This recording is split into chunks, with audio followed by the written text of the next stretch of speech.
Shalom, salam sejahtera saudaraku, selamat pagi. Salam jumpa dengan kami warisan anak cucu. Hanya karena anugerah.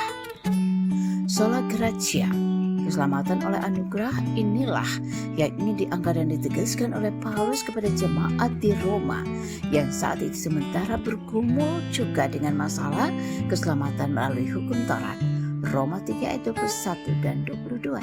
Dengan tegas Paulus katakan apa?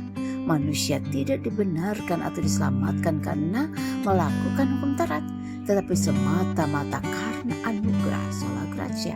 Masalahnya apa? Karena dalam kenyataan tidak seorang pun yang dapat melakukan hukum Taurat itu secara sempurna dalam hidupnya.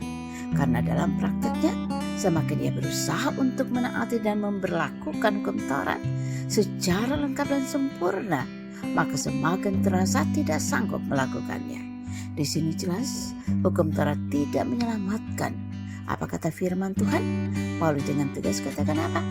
Hanya iman kepada Yesus Kristus yang memungkinkan manusia selamat. Sola fide.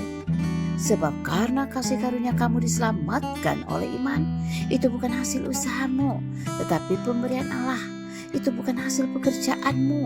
Jangan ada yang memegahkan diri. Efesus 2 ayat 8 sampai 9. Tegasnya di sini, keselamatan seseorang bukan oleh hukum Taurat tetapi anugerah Allah dalam Yesus Kristus. Jalan keselamatan jelas adalah jalan anugerah dan bukan jalan hukum Taurat. Dan jalan anugerah itu diterima dengan iman. Jelasnya, firman Tuhan dengan tegas ingin katakan, keselamatan bukan hasil usaha manusia. Manusia tidak dapat menyelamatkan dirinya sendiri. Keselamatan adalah anugerah Allah. Keselamatan adalah kasih karunia Allah dalam Yesus Kristus yang mati dan bangkit itu.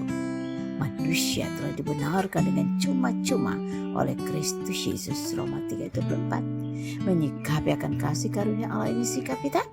Bersyukurlah kepadanya, pujilah Dia dan muliakanlah Dia dengan seluruh hidup ini dalam perkataan dan perbuatan nyata kita.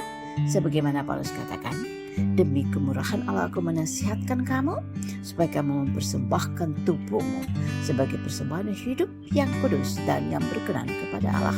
Itulah ibadahmu yang sejati. Roma 12 ayat 1. Itu berarti suatu panggilan.